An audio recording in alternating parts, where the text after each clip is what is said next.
Estamos bien, o sea, si tenemos en cuenta esta última semana, que los consumos podríamos situarlos en los picos, digamos, comparado con el año pasado.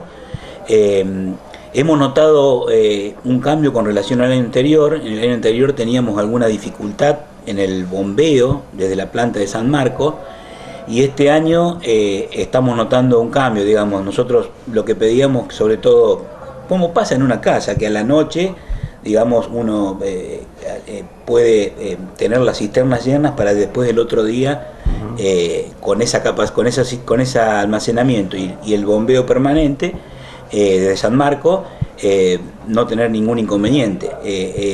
Este año, digamos, si consideramos esta semana, en realidad viendo los gráficos fue así. Llegamos a los consumos, no los picos, pero estamos en un 90%, estamos cerca de los 10.000 metros cúbicos, que fueron los picos del año por día, ¿no es cierto?, del año pasado. Y hemos notado que hay un cierto incremento en el bombeo, por lo tanto no tuvimos inconveniente.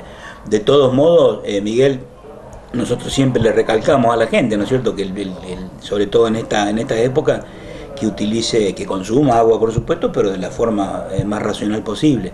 Pero no hemos tenido, y otro dato que estaba viendo recién, es que si comparamos noviembre con noviembre del año pasado, hemos disminuido un 7% el consumo. O sea que la gente, siempre hay que rescatar, es consciente. Así que, pero bueno, es importante. Nosotros justamente mañana vamos a tener una visita a la planta de San Marcos, porque nos han dicho la gente de allá que han hecho algunos cambios en cuanto al bombeo. Bueno, lo queremos ver. En principio se ha notado un cambio.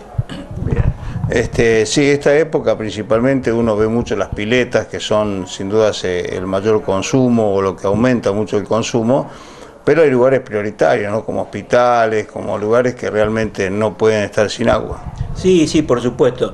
Yo diría que sí, el tema de las piletas hay que tener en cuenta que no, digamos, no se llenan todas en el mismo tiempo, entonces se reparte más el consumo. Si bien es un consumo importante, pero sí en la diaria, digamos, y en las horas picos, donde fundamentalmente es cuando la gente está en sus casas, al mediodía y a la tardecita, ¿no es cierto?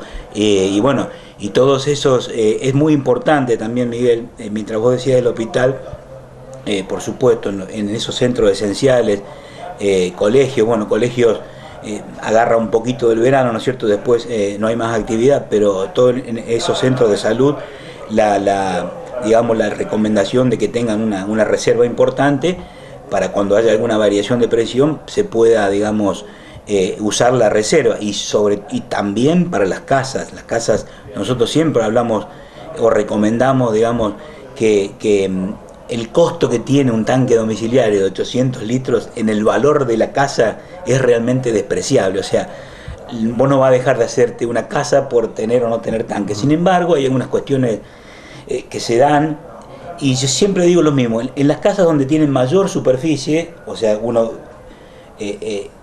concluye de que el propietario tiene mayor poder adquisitivo, es donde no encontramos reservas. Entonces, reservas de agua.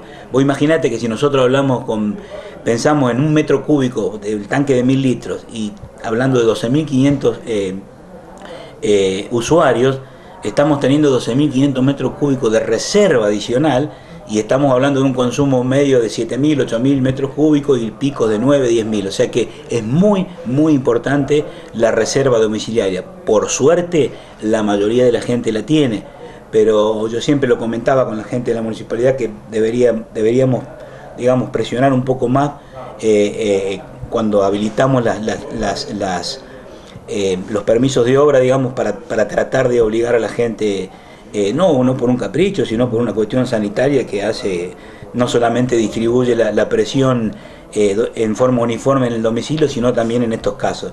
Y cuando yo digo tanque domiciliario, porque tenemos la imagen, no necesariamente si arquitectónicamente a alguien no le gusta, podés hacer una reserva enterrada y con un sistema de bombeo hacer presurizar la casa. O sea, eso se ha avanzado mucho también.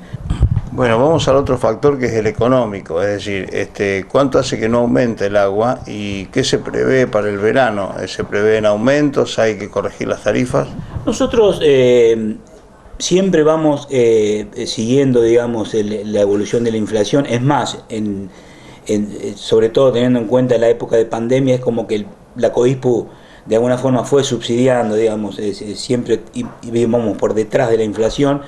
En este año nos fuimos recuperando y entiendo de que de no suceder nada raro, yo calculo que podemos estar un par de meses, digamos, digamos ahí en febrero, marzo, revisar la tarifa. Nosotros siempre la vamos revisando, nunca tomamos el criterio de hacer un ajuste, digamos, al inicio del periodo, sino que preferimos ir siguiendo la evolución. Por supuesto que en épocas inflacionarias como la de estos últimos tiempos es más inconveniente, ¿no es cierto? Pero entiendo de que en los próximos 2 meses no vamos a tener inconvenientes. Recién en febrero vamos a tener que poner a revisar y ver cómo está el tema de tarifa.